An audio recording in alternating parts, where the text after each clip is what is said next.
What is up, everybody? It is time for MLB Live Before Lock. It is the final show here of the weekday. And then we head into the weekend, Eric, where we've got week 2 of the NFL slate. That's going to be fun on Sunday. So if you guys are playing the NFL DFS slate on Sunday, which is probably going to be a lot of you guys, make sure to tune into that show because it is going to be me opening up at 9:15 a.m. Eastern time, going until 10 a.m. Eastern time. Then it's going to be Lofty and Ben Raza from 10 a.m. Eastern time to 11:30 a.m. Eastern time. And then finally, it is going to be Eric and Spags on the Live Before Lock portion of the show from 11:30 a.m. Eastern time right up until lock at 1 p.m. Eastern time there. So come check us out on Sunday. If you're going to be playing the NFL main slate, we'll be going over pretty much everything that you need to know to build some winning lineups. But before we get there, it is going to be time for us to break down tonight's baseball slate. So like this video, subscribe to the YouTube channel. If you do have any questions for us at all over the course of the show and you're a Stokastic sub, tag me in the Discord channel. I'm on the lookout for any kind of questions that you guys have. Other than that, let's just have some fun. There's not that many regular season slates left, Eric. It feels like the season went pretty fast, did it not? Yeah, it flew. This was the most profitable baseball betting year that I've ever had. So, I mean, that's at least fun. From a DFS perspective, hasn't been my best year by any means, but also I've been slightly profitable. And obviously a lot of that is just not doing stupid stuff like overriding the Sims when it gives me 60% Bryce Miller in my first run yesterday. Don't know why I decided to do that. But, I ended up just playing the one lineup after all. Just didn't really want to deal with that with the NFL showdown, which... I had all the Tucker Craft and you just needed all the Tucker Craft and the captain instead. So that was painful. But we did have a sub who took it down, was part of the split in the 21-way split for first. Nice little $59K on $20. That seems like a fun way to do it. Wish that could have been me, but you know what? We continue on MLB. There's a lot of money up for grabs today. Yeah. I mean, in general, we've had a good amount of wins as of late. You guys could see, just to open up the football season already. I know Steve Buzzard won $200,000. We did have somebody last night split first with a handful of people for a little bit over $50,000 in the showdown contest. And if you guys want to get yourself a chance to, a couple things you could do to get yourselves a free sub to Stokastic, join the Stokastic Hall of Fame. Just play on whatever DFI site that you are playing on with the Stokastic avatar. If you win a GPP or come in the top 3, in a big contest, tweet us at the Stokastic HOF. That'll get you a free sub or our link join program. Sign up for any of the affiliate partners that we have on screen here. There's a link down below in the YouTube description box. Just follow the steps on screen for each one of those. Do you sign up for 1 free month of Stokastic Core access to a single sport of your choosing? So if you want to, you can sign up for 5 of these. Get yourselves 5 free months. That'll cover you for pretty much the entirety of the NFL season. Just use that link down below. That'll be the easiest way to just follow the instruction, get yourself signed up for any of our affiliate partners, and get yourself a free sub around here. Let's get to the baseball slate, Eric. Do you have any kind of general overarching thoughts on the slate before we get into the individual players and stacks? We get a AAA ballpark back in our lives, which we haven't had this week. Pretty excited to have that occurring in our lives. Got some CLV on some homers. Happy about life there. Looking at the Sims, doing pretty much what I want it to today, which I don't know if that's a good thing or a bad thing, but there's one pitcher that I've notoriously hated more than any other, and I'm just going to roll with the Sims on it. I'm just going to. I'm not going to override it. It's a right-handed human being against the Angels. And we just saw yesterday, a right-handed human being against the Angels is generally a good thing to be.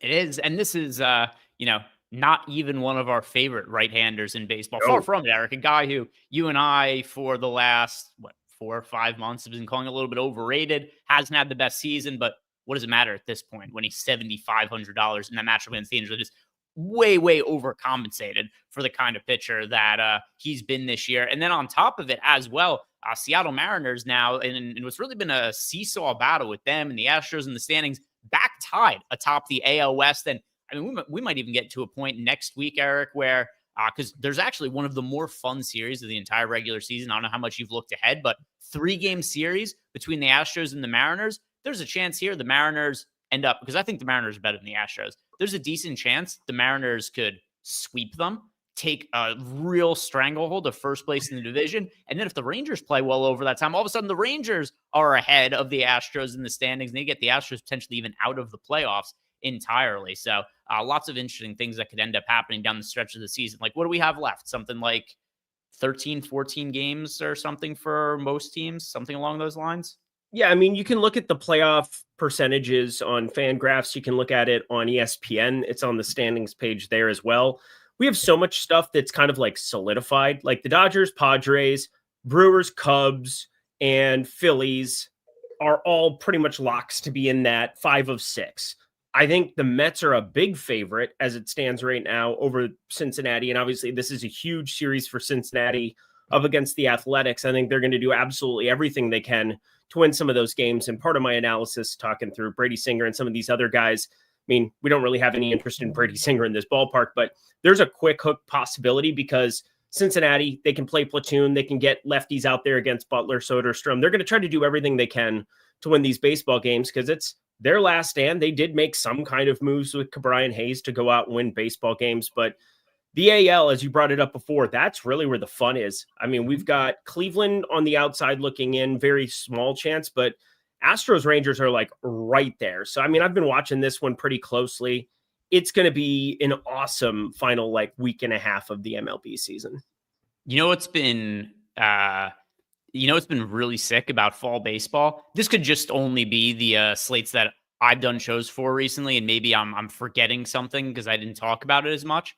When's the last time we've had to deal with really significant weather concerns on a slate? Because this is another one where there's just no rain on a main slate. Like, when's the last time the weather's been problematic for us? I don't know. I'm a big believer that every single stadium and every single pro sport should have a dome of some kind as an optionality. If you want to play a snow game here or there just to like do it for the hell of doing it in Buffalo, go ahead. But like, let's not let that be a deterrent from actually getting the game in on time for certain things. Like I'm a big fan of that when it comes to like NFL, MLB, NBA. You don't have to think about it unless it's in New Orleans with water on the floor. Overall, it's just ridiculous to me whenever there's like, oh, we can't play the game because of weather. I always find that to be ridiculous. Yeah, don't have to deal with it at all. The weather has been kind to us.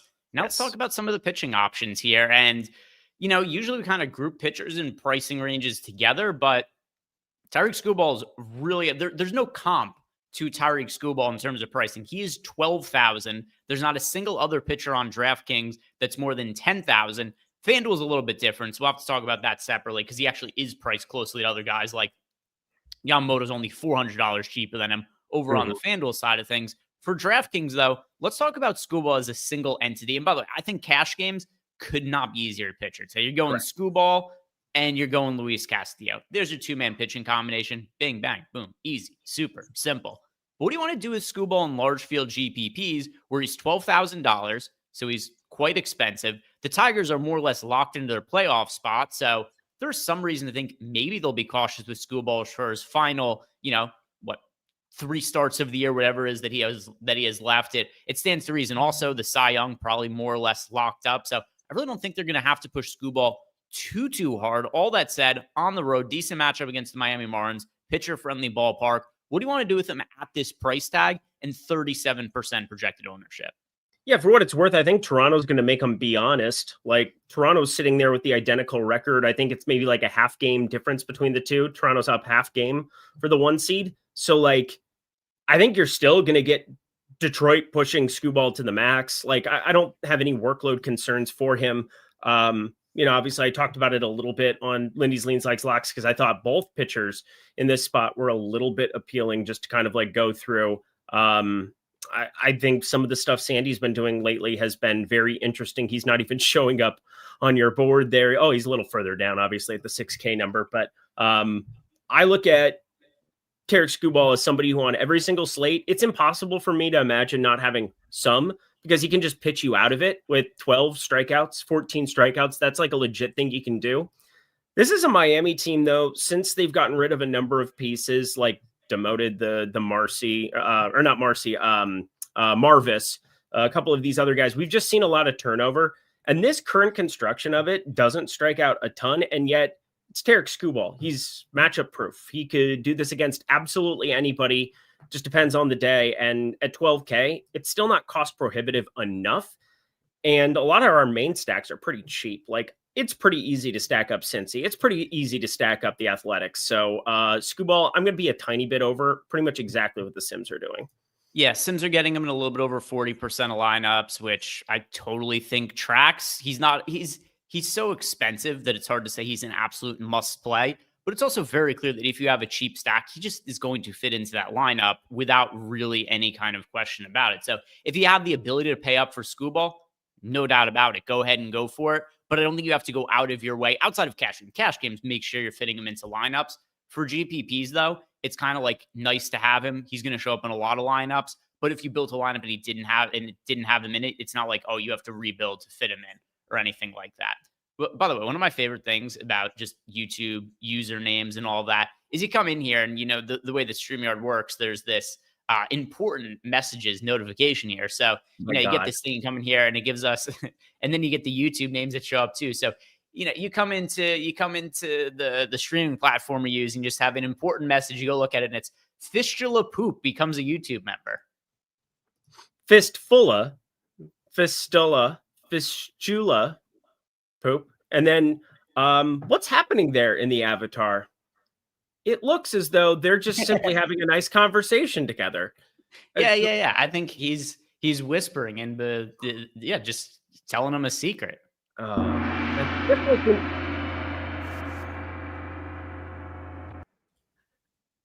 It is a lot of interesting things happening at once. I mean, what a legend, but also what a creep, but also what a friend, but also no. But anyway, yeah, that's just us, another normal day at our place of employment, Greg. Just very, very normal. This is what most people end up seeing when they're just at their place of employment. Anyway, let's talk about the next grouping of pitchers. And the ownership is so concentrated on two guys. So Scooball being just under 40% owned, Luis Castillo being just under 40% owned, that as a result, on a slate of this size, nobody else is really all that popular, Eric. The next most popular pitchers are 12% owned. So in this 9 to 10K range, here's what we've got. We've got Hurston Waldrop, who's pitched pretty well. I don't still really totally believe in him, but he's 9K and 2% owned pitching against the Astros. You've got Jacob deGrom pitching against his former team in the New York Mets. He is 7.5% owned. Then you got Yamamoto, who is coming off of one of the most heartbreaking outcomes of a game I've ever seen in my entire life. Unbelievable. I don't know if you saw the post-game press conference. It looked like he was about to cry, though. So if you guys didn't see the Dodgers last, not the Dodgers last game, Yamamoto's last start, 8 2/3 no-hit innings. Mm-hmm. One walk. 3-0. Yep. And with 2 outs in the 9th inning, which kind of implied because it was 8 2/3, but 2 outs in the 9th inning, he gives up a solo home run to Jackson Holliday. Now, people online are saying, oh, why did not, was it Pages in right field? I think I'm trying to remember who's playing right field. Yeah, Pages didn't make a play at it. He just kind of turned around and watched it go up, and it hit like right in that corner where it drops below, because there's the big deck in Baltimore, and then it drops down to where the stands are, and it hit like right in the in-between, where if it had been a foot to the right, it would have missed. But it's definitely a playable ball for Pages. So I saw from a different camera angle. It hit this railing. It was like 8 feet above the wall. So it was, it was not playable. It was not catchable. It was, it's like there was nothing he would have had to have been like Michael Jordan in Space Jam, stretching and reaching. And but you go to the wall for the no-hit ball, Pages. That's the thing. That was the whole point, was that you still go there and make an effort. So, but there was also, to your point, if it would have hit to the right a little bit, it would have hit the wall. Like, I think he was it was such an uncatchable ball, but there was a chance if it hit to the right, it would have caromed off the wall and come back into play. Right. So I don't think it was all that unreasonable. Anyway, what ends up happening there, Jackson Holliday homers. Then you get the Dodgers bullpen ends up coming into the game. Blake Trinan, I believe, comes in. It's 3-1. He absolutely sucks. So he loads up the bases, ends up walking in a run, and then I can't remember who it was that came in after that. Gives up a single. So anyway, the Dodgers go from up 3-0 and a no-hitter with 2 outs in the 8th inning until all of a sudden they lose the game 4-3. Tanner Scott was it who came in? So it was, Tanner Scott came in after Blake Trinan walked the entire universe. Yeah. But my wife, who doesn't really have reactions to sports my wife, she has reactions to everything and she's very opinionated. But with sports, she's just basically shut up, Eric. The dog's barking now. She screamed at the TV. Her least favorite person in all of sports is Kenley Jansen. She screams, I fucking feel like I'm watching Kenley Jansen pitch again. And I'm like, yeah, well, we could turn that on right now for the Angels. He has been pitching okay this year. But yeah, neither here nor there. Ridiculously. I mean, it has to be the biggest meltdown that I've personally seen in a regular season game of any sort, of any nature ever. Pretty wild. Pretty wild. Shout out to Devon for also becoming a YouTube member here. So thank you for joining the YouTube membership here. And yeah, so anyway, all that aside, these are the options that we have in this 9K range. Yamamoto, DeGrom, Waldrop, all of them fairly contrarian. Yamamoto, 12% owned, so a little bit more owned than the other three. But between Yamamoto, DeGrom, and Waldrop, any of them of interest to you tonight? Yeah, I'm a little surprised that nobody wants to play Jacob deGrom going back against the Mets. You think that you think Jacob deGrom isn't going to go out and try to just mow these guys down? I mean, Texas, for all intents and purposes, they're still alive. They're 77-70. And it's like nobody's paying attention that they've won 4 in a row, that they found a way into that conversation. The West is just wild. I feel like it's always the NL West or the AL West too. That's always such a wild division that's always up for grabs. But like, this is Jacob deGrom returning to the Mets. Like, come on now. We got to take some kind of shots. And I'm not a big narrative-based person, and I'm not going to bet anything for him here, but I can tell you one thing. He's coming in with a 5.5 strikeout prop. That could very easily be a little bit higher there at the 6.5 type number plus money I'm seeing. It kind of goes back and forth depending on the book. Yamamoto, I think we can all agree, coming off of a no-hitter and 112 pitches, the Dodgers will probably be somewhat smart with his workload, 85-90. I'd be surprised if he got to the 95 plus mark. It would be an awesome spot in San Francisco, and I think we'd have a lot more if he wasn't coming off of 112 pitches last time. And if you wanted to get to a couple shares because he's that good, I mean, he's just been awesome all year, basically. Yamamoto had a little slow out of the gates, but overall, he's had an unbelievable season, as the LA Times will tell you every single day in my newspaper. But Jacob deGrom, that is the dude that I know he's not going to show up in the Sims. I know it's like I know ball type take, but like, he definitely wants to try to strike out every single human being that comes up to the plate, because that's Jacob deGrom. Yeah, so I think I can make pretty decent cases for each of Yamamoto and deGrom.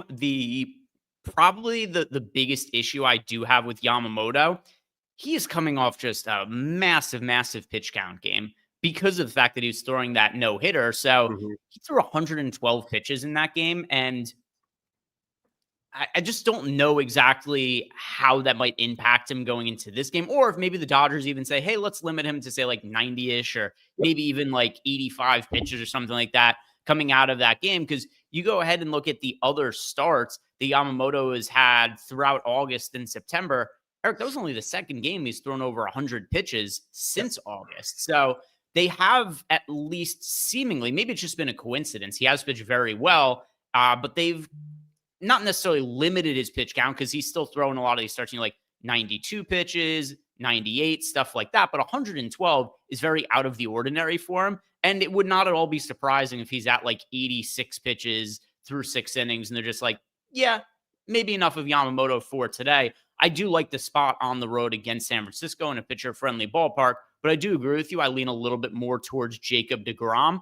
Especially because some of these games now are so high leverage for the Texas Rangers. The Texas Rangers kind of need to run the table to some extent. Like, they need to play close to flawless baseball down the stretch of the season to end up making the playoffs.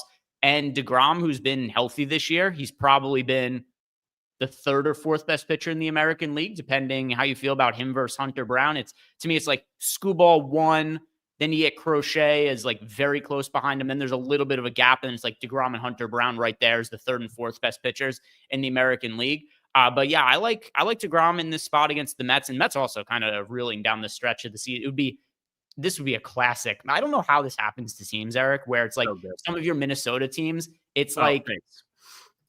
You would think the names on the back of the jersey should matter more than the names on the front of the jersey, if that makes sense, because it's like the back is the actual players. The front is just a team. It's a city. It's an organization. The players change year to year. but some of these teams just have like a stink around them where they seem to collapse in similar ways all the time.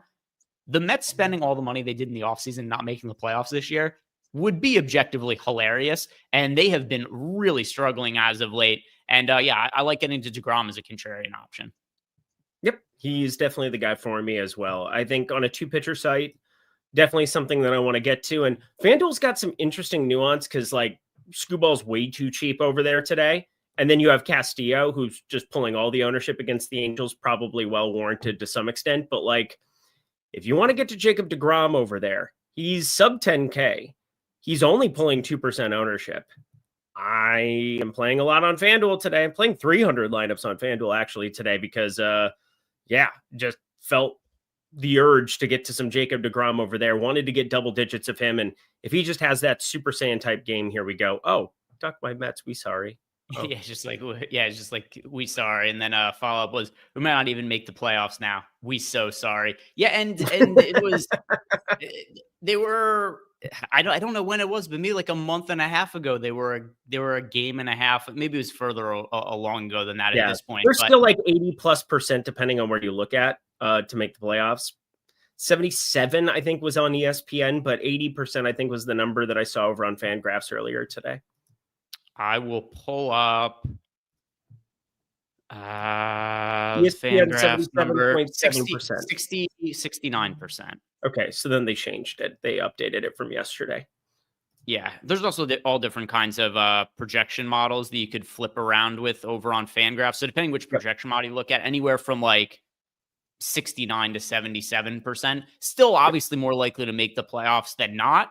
But if you looked at this a few weeks ago, it would have been like 97% chance to make the playoffs, and things have gone south for the Mets, and that's the direction they've been trending in. Anyway, Jacob deGrom, but still, if you have the cash for it, Scooball the higher priority of those pitchers. But if you are looking to be contrarian or you don't have the ability to spend up to Scooball, then I think deGrom is your best pivot there. In the 8K range, Eric, we've got Pablo Lopez from your Minnesota Twins, Trevor Rogers, who's in a brutal strikeout matchup going up against the Toronto Blue Jays, but he has continued to chug along and have himself an excellent season, one of the only bright spots for the Baltimore Orioles this year. You've also got Quinn Priester, Chris Bassett, Lucas Giolito against the Yankees. Of all these pitchers, the only one pulling any kind of meaningful ownership, it is Chris Bassett at 12%. Who do you like in the 8K range, if anybody?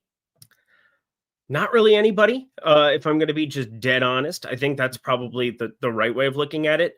I did take a look a little bit further, like Pablo Lopez. I went through it just because, hey, I'm obviously a Minnesota guy, and he is the one pitcher that I've felt somewhat comfortable with all season long. He ends up getting to 92 pitches against Kansas City. Kansas City, notoriously bad strikeout matchup, obviously, unless it's Gavin Williams yesterday, where, of course, he goes over 4.5 strikeouts and tortures my soul. But I think when you get Ketel Marte out of that lineup, it's at least a little bit interesting to take some shots on Pablo Lopez. I'm not going to play like 10% of him or anything, but like, I think these are all just like trace amounts of guys. Like Chris Bassett is pulling the most ownership, but I think he's a little bit, I think we could end up seeing that ownership come up a little bit higher. I think Tong on the opposite side of that deGrom game is the one that's most appealing, but he's sub 8K. So I guess he's out of the conversation. I mean, getting to Bassett makes the most sense, but from a tournament perspective, just because Marte's out of there and we saw 90+ pitches for Pablo Lopez, I think there's a world we can mix him in a little bit, but I'm just going to say mostly an unnecessary range on today's slate.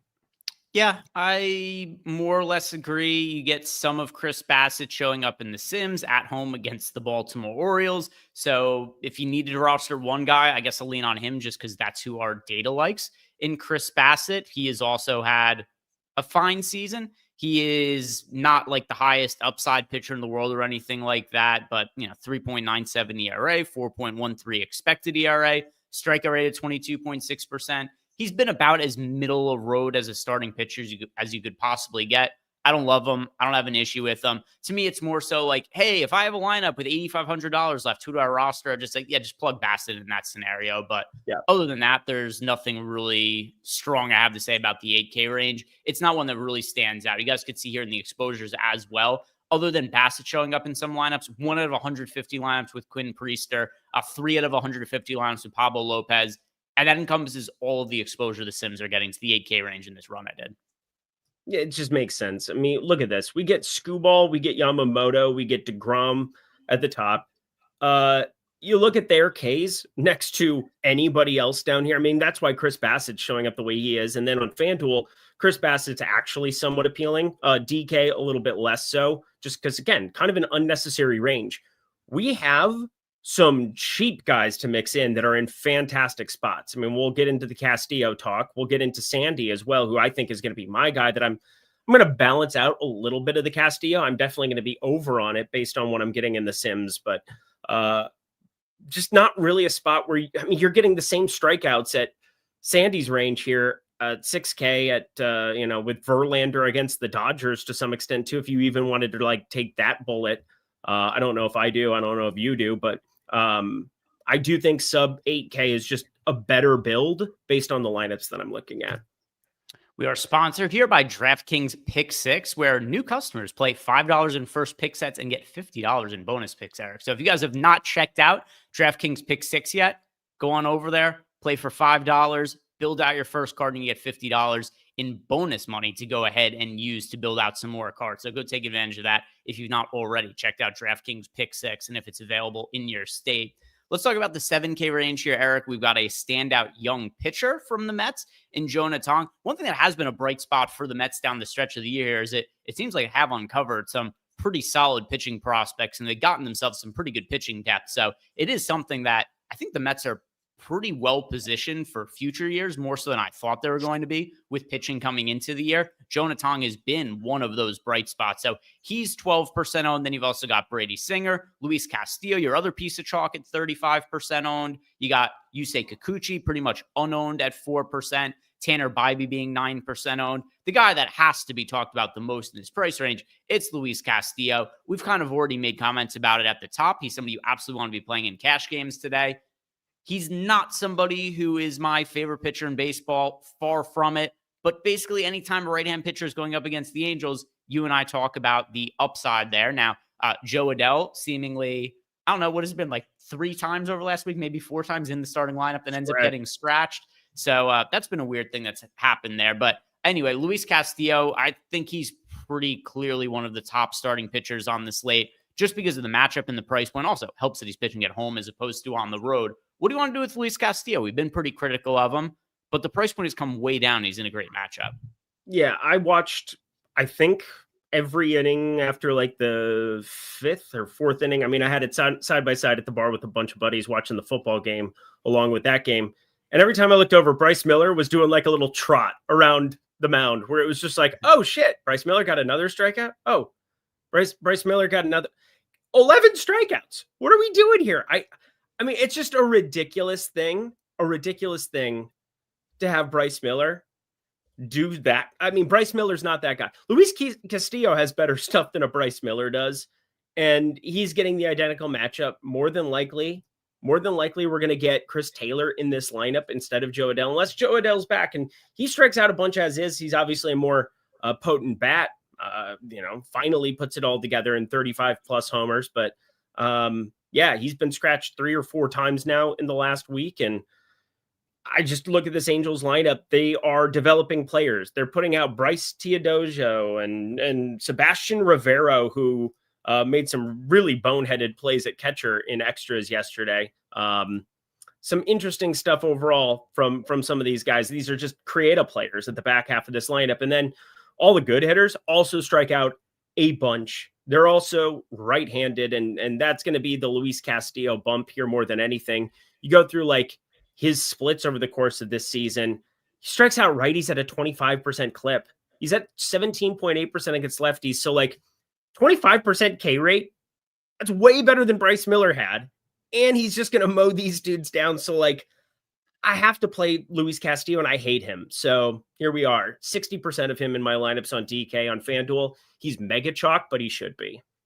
There's also another part of this too, is a lot of times when we're expressing our opinions on players, it's relative to what other people think about them. So you could have some of these scenarios would be like, hey, Luis Castillo, this guy's really not all that good. He's overrated. We might say, this, that, and the other.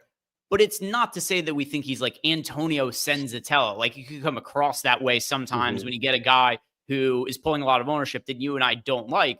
It's been more so there's a lot of slates where we have looked at his numbers all for the year and said, well, this guy doesn't really have all that much upside. He's been underwhelming in the strikeout department the last couple of years.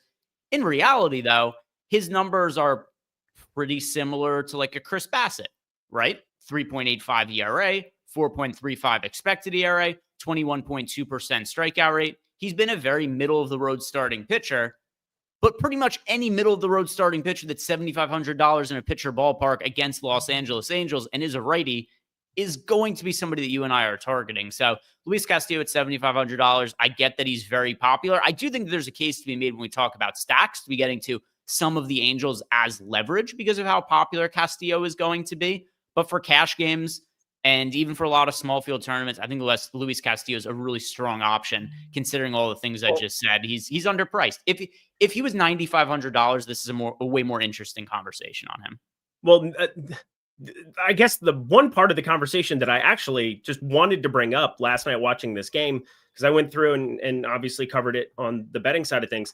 This bullpen is taxed beyond taxed. They've gone into crazy extras now, back-to-back days on Wednesday and Thursday. And they've pitched 3 of their last 4 for Munoz, Brash, Bizzardo, Gabe Spire. They literally could not put Caleb Ferguson and Gabe Spire out there yesterday because they had pitched back-to-back days and wanted to give them a day off. They're both lefties, so less appealing, obviously, against a full right-handed team. Not that a lot of these Angels hit lefties well either, but like they have used everybody because they had to. Like they went into 12 innings yesterday, I think is what it finished up at. And just a ridiculous baseball game on Wednesday and Thursday here for them. You need length out of Luis Castillo. It's not the worst look. I mean, all of his props are just inflated to the moon, but like the whole point is that if you're looking for security to get the workload to go out and pitch, there's never been a more secure thing than Luis Castillo. No matter what, pitching 5 innings in this game, whether or not he has given up 9 earned or whether he's given up 0 earned. And that's always a good feeling in MLB DFS for a chalk pitcher. Yeah, and they had to use a lot of it's not just they had to burn their bullpen yesterday. They had to burn a lot of their high leverage relievers. So just pulling up the box score from yesterday. I mean, Bizzardo pitched an inning and a third. Brash pitched an inning. You also had Munoz pitch an inning. So you're talking about their 3, in my opinion, at least, their 3 best relievers. So as a result of that, like, I don't know who is or who isn't going to be able to pitch on back-to-back days today, but some of them aren't going to be available after a game that went deep into extra innings yesterday. Same thing's going to apply to the Angels side too. So I don't cover live betting all that much. I haven't for the last 4 years because it's always so subjective where it's like, this is the number I got, and then it changes immediately. And then you show it to people and they just get mad at you. So I've never really covered it. But I can tell you one thing.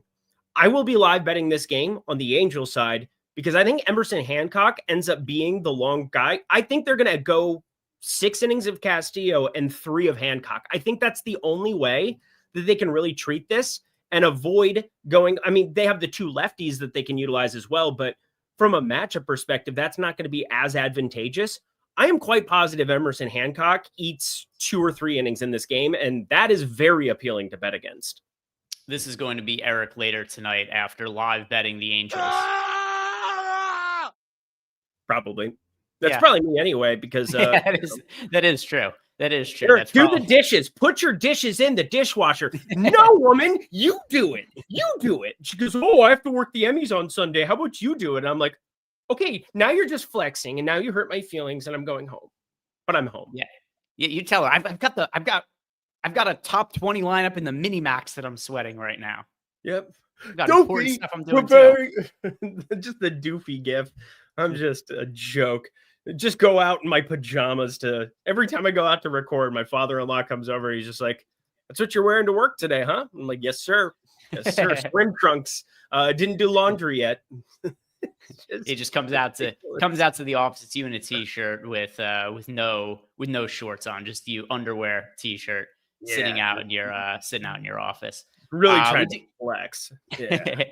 We did get a question from Dan. He wants to know how much Castillo am I comfortable with. I'm comfortable with him being in like 50+% of lineups. Yeah, I have him in 60 right now. On FanDuel, he's in 38%. I'm playing 300 lineups over there, so God rest my soul. It's going to be a lot of Castillo and a lot of Skubal and a little bit of DeGrom, and that's basically it on FanDuel. So there's your FanDuel coverage for today. 7K range. If you are looking to play another pitcher in the 7K range who is not Luis Castillo, who are you pivoting off of him to get to? Okay, here we go. Two guys that I think make the most sense. Are we just opening up the entire board? No, the 7K range.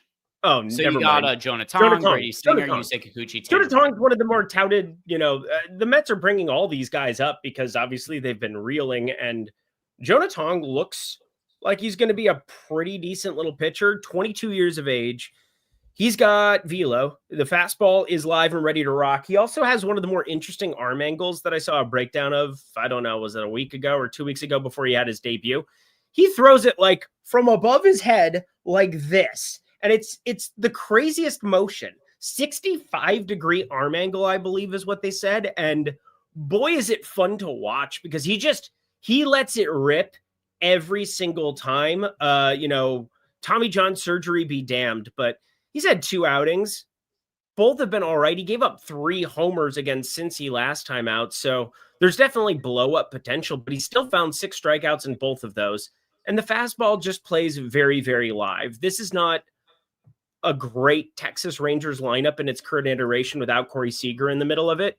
You get, some guys on the back half of it and Cody Freeman and Michael Hellman who just seem like they're quality hitters, but they're going to be more so platoon guys going forward in their careers. And you get to take them into account here. So maybe sneak a strikeout there, even with their lower strikeout rates against a righty there. And Wyatt Langford strikes out. Jake Berger strikes out. Josh Young strikes out. There's enough here where I think Josh Young is definitely the guy I want to take some shots on, but he's about appropriately owned. He's about showing up in 10% of the sims right now for me. I have him in 9% of my lineup. So I'm okay rolling out a little bit. Not a lot, baby girl. Just a little bit. Jonah Tong, his release point kind of looks like a little bit. This makes sense to me. It might not make sense to anybody else. Like one of those things that like makes sense in your head. But like how cricket bowlers throw, like they've got like that arm angle. It's like way over the top. Like that's kind of, like he is like an insane like catapult release, almost like that. It's so fun to watch though. He's a mesmerizing pitcher to watch. If you enjoy baseball, like if you don't like baseball, you probably don't like watching any pitchers. Well, I guess some people want to just make money here. And I would suppose that that's an all right thing. I mean, how many times over the years are people like, yeah, there's nothing else to bet on today. We have baseball on Friday. Who am I playing in my lineups? I don't want to watch a damn thing. It's like, that's just fine. But I'm going to watch guys like Tong pitch because they're interesting. They're fun to watch. It's kind of like the reverse Chris Sale. He's a right-handed from up here. Chris Sale's a left-hander down here. And it's weird that they play the same sport. His strikeout rate was outrageous in the minor leagues this year. So across all his minor league starts, he had a 1.43 ERA, a 1.69 FIP. He also struck out over 40% of the hitters he faced. And this is across 22 starts. So it was a pretty decent sample size that we had there. Minor league hitters were certainly not able to figure him out. Major league hitters, like they're going to have more success against him than that. But still in his first couple of starts, 26% strikeout rate. So I think Jonah Tong makes some sense here. I agree with you as well. On paper with no Corey Seager, this is not the most daunting Texas Rangers lineup that he's going up against. He also brings strikeout upside to the table. He's not pulling all that much ownership. So if I'm rushing somebody in the 7K range who isn't Castillo, it's pretty easily Jonah Tong to me. Yep. I was going to say, because then I was going to do my Sandy rant where people are not paying attention to what Sandy's been doing. He's been good. He is definitely somebody to be considering if you're looking to punt. So let's look at all the pitchers who are sub 7K now. And there's a decent amount of them. None of them are all that popular. Alcantara is 10% owned. He's the one pulling most ownership. It's nothing all that meaningful. Data does like him. He's showing up in 17% of lineups in the Sims on this run that I did right here. Matchup against the Tigers, not the easiest one in the world, but he is pitching well as of late, Eric. Are you willing to punt and take some shots on Sandy Alcantara, the former Cy Young winner? Yep, I'm going to take a lot of shots on him. So here's the breakdown. I've bet Sandy over strikeouts, I think, every outing for the past month. And here's the breakdown for you. Just count up however many righties there are in the lineup And if those righties strike out, which Torkelson, Baez, and Jake Rogers surely do, you can just chalk them up to be strikeouts because he changed up some of his arsenal. If you pay attention and you watch some of the MLB TV breakdown, what was wrong with Sandy before the deadline? Why did nobody want him? Well, he was completely broken. And now he's throwing the changeup way more. These are why you want to look at, like, pitchers can make adjustments to their arsenal. They can do things differently. He is throwing the changeup to righties at such a high clip relative to where he was before over the last 30 days, 5 starts, 255 pitches to righties, 81 changeups. It has a 23.5% swinging strike rate. Ridiculous stuff. And if you're not paying attention to this kind of stuff, you're not going to find an edge in betting. And these are the kind of things that can help you be profitable long-term. Now, from a DFS perspective, it's different. We have to factor in the lefties. We have to factor in absolutely everything. He has a 183 expected ISO, 2 lefties in that exact same sample size. So it is a difficult spot when you have to deal with Carpenter, when you have to deal with Green, when you have to deal with Parker Meadows now leading off, which I think is a pretty smart move here by Detroit. Just simply get as many lefties up at the top of this lineup, have them go up there. And he's been much better than Colt Keith has been over the last month. So I guess ride the hot hand. But the whole point is that this is a great ballpark for pitching. And we have a very clear path to strikeout upside with Sandy Alcantara. 32.3% K rate to righties over the last month. That is a real thing, and it's all because of one pitch and a change in usage, Greg. Yeah, Sandy Alcantara. And I mean, like, he hasn't been able to bounce back to this point since winning the Cy Young.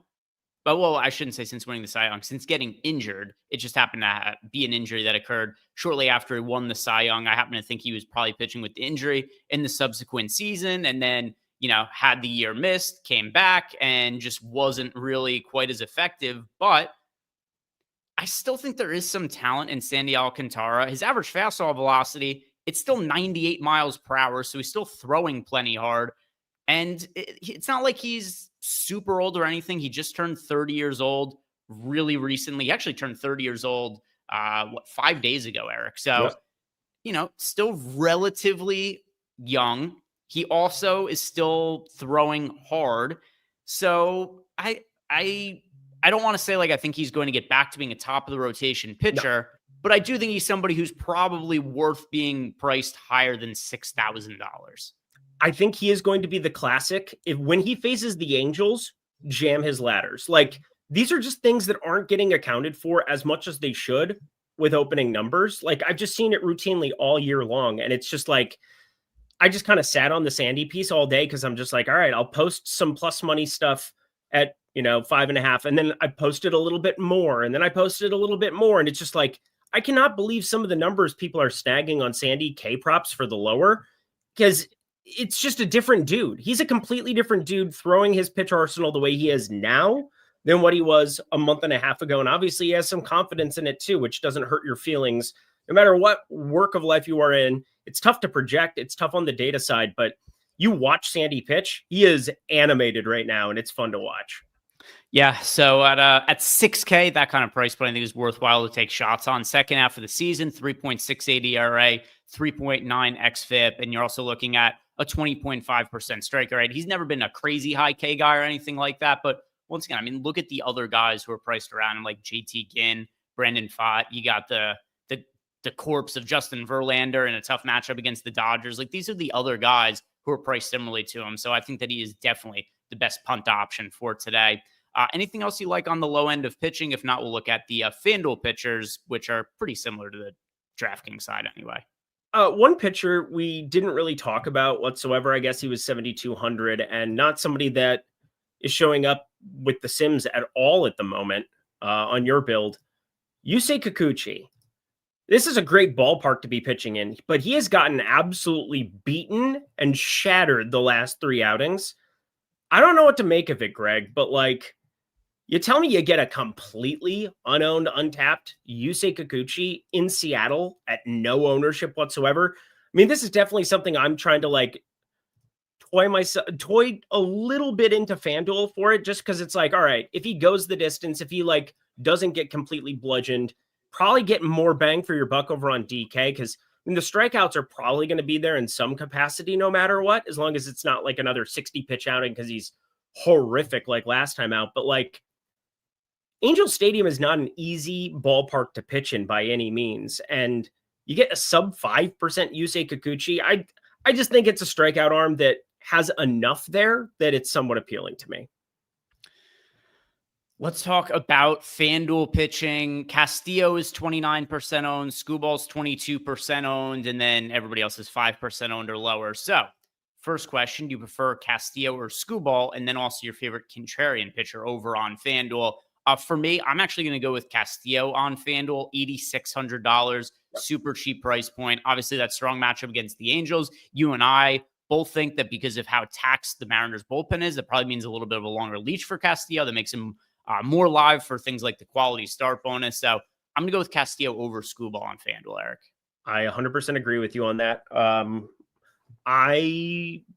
It's wild that I think Luis Castillo is the better one. Another pitcher we didn't really talk about, and maybe this is more of a dice roll for FanDuel as well. JP Sears going up against Colorado. What the hell? Randy Vasquez, 9 strikeouts yesterday. Bryce Miller, 11 strikeouts. Were we in hell yesterday? Yesterday was hell for an MLB slate. Thank God I played one lineup because I would have tilted my face off seeing both of those results. But, you know, you get Sears out there, 6,500 on DK. I think you can get to a tiny bit. Padres, obviously, you know, they're pretty secure with where they are. The NL is basically just figuring out what's going to happen here with the Mets. Padres are, you know, they could still win the West. I suppose they could go on a little bit of a run. They're 2.5 games back, but they're going to be in the playoffs no matter what. The Dodgers are going to be in the playoffs no matter what. But Sears is somebody that they demoted after one start. So I got to think that he's got a quick hook that's going to be there in a way that some of these other guys that we've talked about aren't. But it's still Colorado. It's still Colorado. So a little bit of love there just to talk about one other piece that I'm kind of like finishing up my lineups on both sites. But for FanDuel purposes, I'm with you. Castillo, the priority. Tax bullpen for Seattle. 6 innings still matters over on FanDuel. His win equity, ridiculous over on FanDuel. All the things that you're looking for. I mean, Skubal isn't as big of a favorite as what Castillo is today.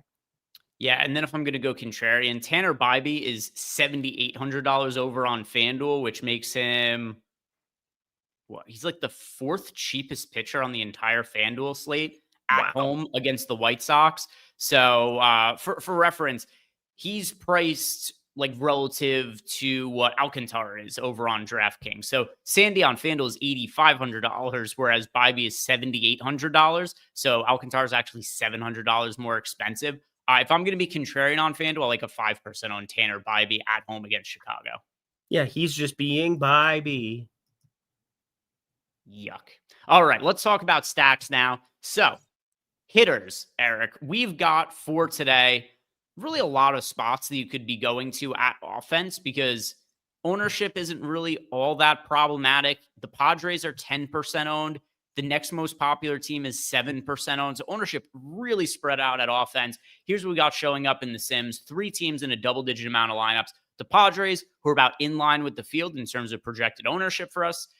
We've got the Brewers showing up in just under 20% of lineups. The Reds showing up in just over 20% of lineups.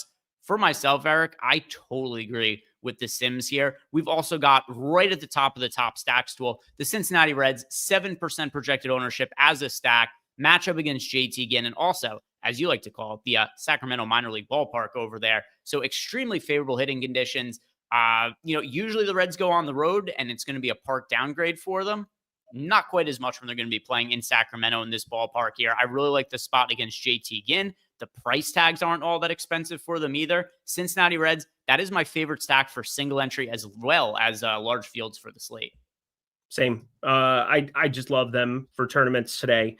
This is just a spot that I seem to be jamming. 21% of them over on DK, 24% that I ended up getting on FanDuel. There's a couple of other stacks on FanDuel. I've kind of like tried to, I'm not going to do just the unique go to 2 and try to stretch it out because on FanDuel, I'm okay having a little bit of a tighter distribution with just the 8 batters that you're getting out there, 1 pitcher site. Like, I don't want to get crazy and have it too spread out, but like, Cincinnati is the biggest part of the portfolio. Plus, there are some ways of getting different on both sites. Like Matt McClain and Cabrian Hayes I'm just fine getting to both of them. Brian Hayes steals bags, has been much better at the plate since he's been in a Cincinnati uniform. And Matt McLain, one day they're just going to show up. You're going to pull up the lineup card and he'll be back in the 2-hole.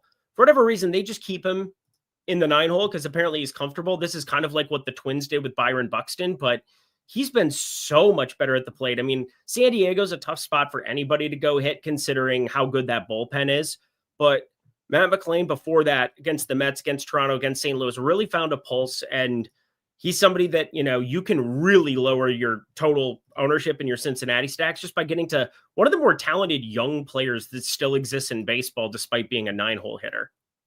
Super chats here that are coming in. And by the way, also I have on screen here in case people are trying to figure out which players that are showing up the most from the Reds. I've got that on screen here as well. But first, super chat here from Sir. Fellas, quick question. Who's stealing bases tonight? One of the guys who's on screen right now, I think Elly De La Cruz is very live for one, if not multiple stolen bases. So Elly De La Cruz definitely one for me, but wants to know what players have the best stolen base upside. Eric, who else are you going to throw into the stolen base upside category for today? Who do you like to swipe a bag? Okay, so there's a couple, and I had updated stuff on Boston because I do think against Ginn, the Athletics here, I thought this was going to be an interesting spot to maybe fire up a couple of them.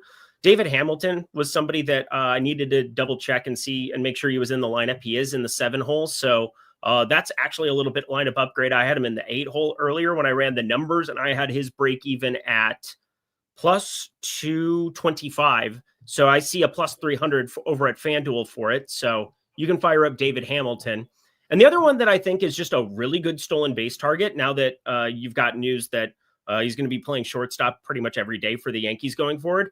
Jose Caballero does not get enough love for how good he has been stealing bags this entire year. Do you know how many stolen bases Caballero has this season? 32.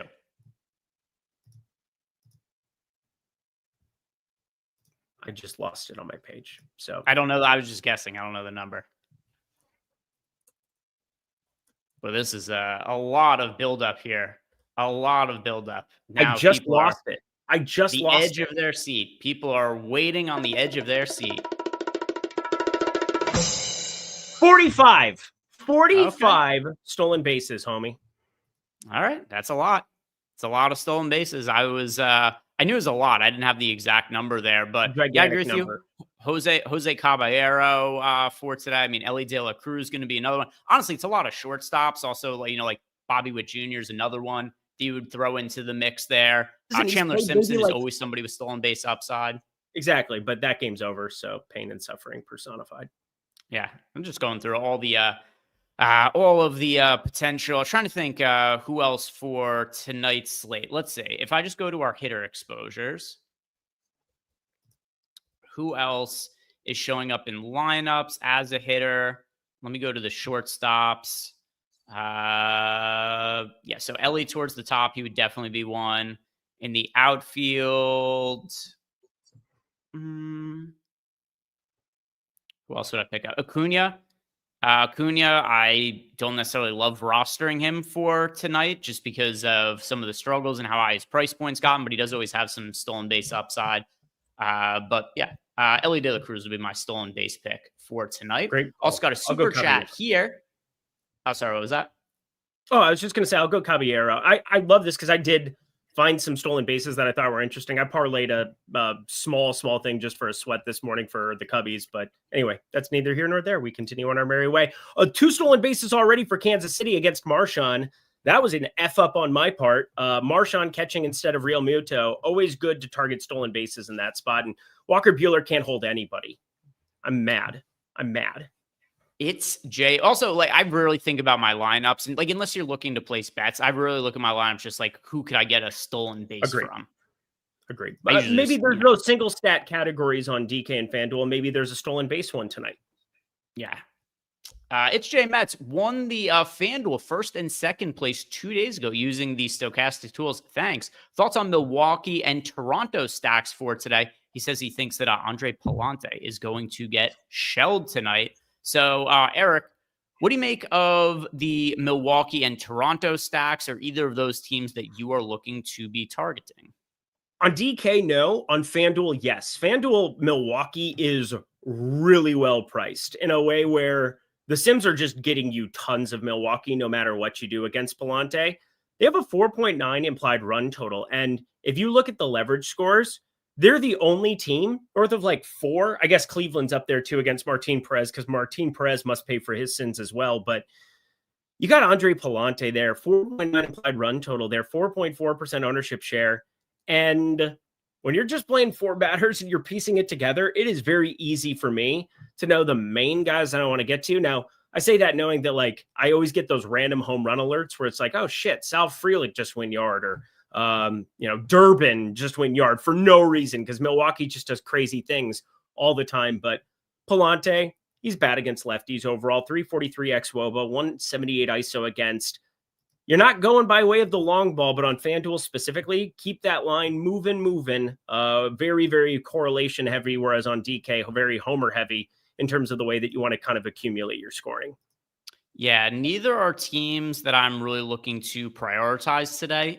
Well, I should say Milwaukee's a team against Palante. I want to reframe. I meant to say Toronto is not a team that I'm looking to prioritize against. Trevor Rogers has been really good this year.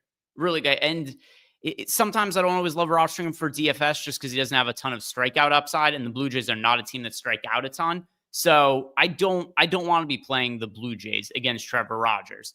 Milwaukee is a team that I am looking to get to today, and you see that they show up a good amount in the Sims as well. They don't look quite as good on FanDuel as they do on DraftKings because they're a little bit more expensive, but still a team to be getting to over on FanDuel for sure. Andre Palante, pulling up his numbers for the year. And the other thing too, when it comes to the Milwaukee Brewers, is the back end of their lineup. They've just had quality hitters all throughout their lineup for the entirety of the season. So you can't really go wrong rostering a lot of their guys. There is occasionally some pinch hit risk there, but a Palante, 5.28 ERA, 4.26 expected ERA, 4.65 FIP, and the ball just gets put in play against him a lot. He has a 15.9% strikeout rate this year. Let's look at some of the hitters who are showing up the most in the Sims from Milwaukee. So for the Brewers, we've got here showing up the most. Once again, kind of like throughout the lineup, we're seeing ourselves getting exposure. There is at least 8% exposure to every single hitter in the starting lineup other than Isaac Collins, unfortunately, my rookie of the year bet here. But beyond that, every other hitter is showing up in at least 8% of lineups. Nobody is more than 5.8% owned, and that's Bryce Terang. So you're getting really modest ownership on this team. The price points aren't outrageous either. Like Durbin is $3,400. Bauer, also a very affordable option at $3,300. Joey Ortiz has shortstop eligibility, is $2,900. And then even the actual best bats in the lineup, like Yelich and like William Contreras, they're $5K and $4,600. So at this kind of ownership and in a pretty decent matchup against Palante, while he is a very heavy ground ball pitcher, he's an 18.2% home run to fly ball rate. So he could give up home runs at times. I do like going to the Brewers, but the Blue Jays, that is a no for me. Yep, 100% agreed. All things you said, no notes. And then a super chat as well from Amy. Amy wants to know who we're liking for tiers today. So Eric, let me pull up mine. Yeah. Let's go to tiers. Let's see what we got here. In tier 1 for me. All right, tier 1. This for me is going to be Aaron Judge. Yeah, Aaron Judge. Yeah, if Ohtani was at home, it would be different, but he's in San Francisco. So Judge for me in tier 1. Tier 2 for me, that is going to be Nick. That is, I'll go with. Yeah, it's definitely Kurtz. Yeah, Kurtz for me. Tier 3, I'm going to go with Ellie De La Cruz. Ellie. Tier 4 for me, that is going to be Christian Yelich. Shea Baby, it's my song. Turn it up. Tier 5, I'll get a little bit of correlation with Yelich and go to Chourio. I will go to.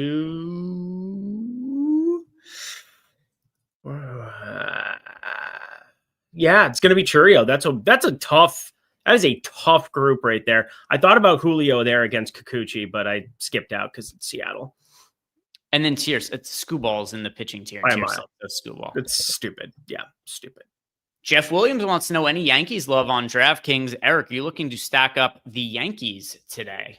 No, I wish I was, because, anytime you can get a large slate like this, I just got done making all the reasons for like getting to the Yankees, but this is a slate where I do want to prioritize still getting to Tarek Skubal, and it's really hard to make like everybody work in the Yankee stacks. I obviously like Aaron Judge. I like, Stanton, some of these more expensive guys, but boy, they are pricey. 6,400 for Judge, 5,400 for Jazz. Caballero, he's even 3,800. My stolen base target there, outfielder, shortstop. So like, there's no real easy way to go about putting your lineups together there for a Yankee stack. Everybody's so damn expensive. We have the Yankees with the second lowest odds on the entire slate of being the top value stack, which isn't necessarily the end all be all, right? If a team is expected to score a lot of runs, that's sometimes you'll forego some of the pricing, but there are pay-up pitchers we want to be getting to today that's not really workable with the Yankees. And then also a matchup against Giolito. It's not the easiest matchup on the slate either. And it's not like the price tags aren't really compensating for a matchup against Giolito, who's been above league average this year. You still got Stanton 5K. You've got Judge $6,400. Chisholm is $5,400. Bellinger's $4,800. Grisham's $4,500. And then I don't really want to be rostering some of these guys towards the tail end of the Yankees lineup, like Ryan McMahon or Austin Wells. So for me, when it comes to the Yankees, I think there's better teams to be stacking for this slate. Yep. Let's see, no more super chats. Were there any other questions in Discord? No. So, Eric, are there any other stacks that are important for you for this slate? Yeah, San Diego going up against Colorado. Just another day ending in Y, where Colorado bullpen is something that can be really, really fun. Not that their starting pitchers are any good, because Tanner Gordon surely is not good. 5.4 implied run total that we've got. That's the second highest there, right behind Cincinnati. So, or against behind the Athletics, should I say. And then Cincinnati's tied with them at 5.4. So you can definitely just stack them up no matter what here in this series. And like, San Diego's just going to be in play eternally for that. I think one other one, just to kind of like mix in, I still think the Dodgers against Justin Verlander. I know it's a horrible, horrible ballpark, but there are still ways where you get to a very, very low owned Ohtani. You have Max Muncy back in this lineup. We have a pulse now for Mookie Betts.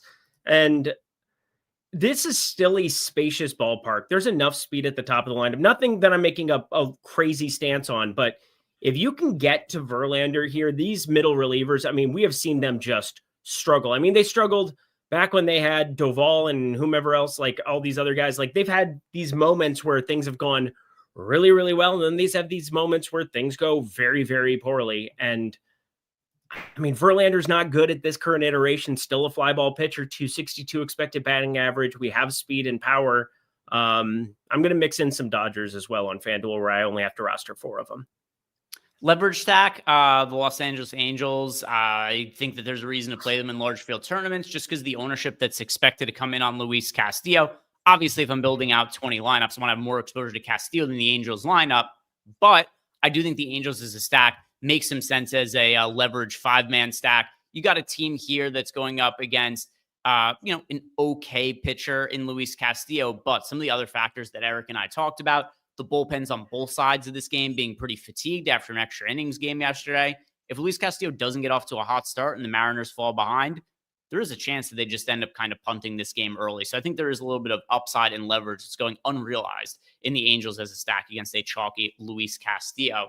With all that aside, Eric, let's do some home runs here. I want to know from you guys in chat, who are you picking to go yard today? And then Eric and I, we're also going to line up our home run picks. So Eric, who's picking a homer tonight? Oh, come on. This is like, do I get to have Nick Kurtz at my disposal? Because this guy is leading off against Brady Singer and his nearly 200 expected ISO against left-handed hitters. And Nick Kurtz is not of this world. This kid is just ridiculous. 30 homers after not playing for 2 months of the season. Unbelievable stuff from the rookie. Should be hands down rookie of the year in the AL. I haven't looked at the odds, but I would assume in your streets with what you do, you would know that answer, but he is an unbelievable talent. I'm going to go with the same home run and stolen base pick, Elly De La Cruz. I think he does one of both today. Big upside for Elly De La Cruz. He's my favorite overall position player on the slate. I'm picking Elly De La Cruz for a homer as well as a stolen base. From the chat, Jason is going with Aaron Judge. Morgan Wiper coming off of his big win from, I keep kind of referencing his coming off the big win, but it's been it's been like a week and a half since Morgan won a Millie Maker over on DraftKings. So time to win another one. He's going with Ryan O'Hearn. EMAC has got Matt Wallner. We've got NY Steele going with Corbin Carroll. Jake Lomazow has got Gavin Sheets. Malukar is going with Manny Machado. Nightmare has got Manzardo.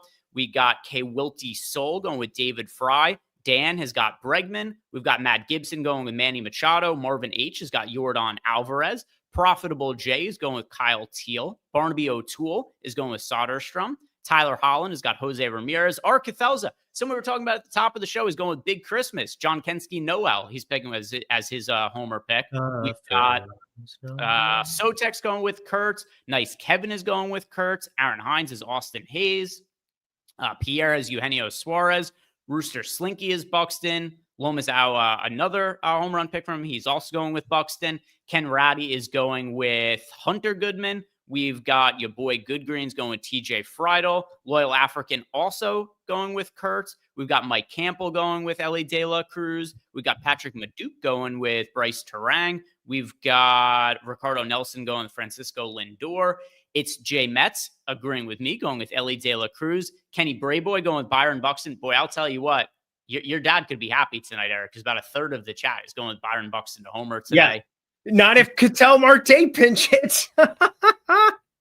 $70 million man has got Luis Rengifo. Bill H has got Michael Conforto. And then we've got Jake Berger from Loyal African as well. So guys, thank you very much for watching. If you haven't done yet, like the video, subscribe to the YouTube channel, and then also want to remind you guys that we are sponsored here by DraftKings Sportsbook. If you guys have not yet gone and taken advantage from the offers that are available over at DraftKings for Pick 6, take advantage of this offer. I mean, it's $5 in picks. You get $50 in bonus picks. If you have a problem, call 1-800-GAMBLER. Help is available for problem gambling. Call 1-888-789-7777 or visit ccpg.org. 18 plus, valid only where Pick 6 operates. See dkng.co/Pick 6 states, void in New York and Ontario, or where prohibited. Eligibility restrictions do apply. One per new DraftKings customer. $5 in Pick 6 set to receive max $50 issued as non-withdrawable bonus picks that expire in 14 days. Ends on October 13th at 11:59 p.m. Terms and conditions at pick6.draftkings.com/promos. Sponsored by DraftKings. See you guys all on Sunday. Good luck tonight.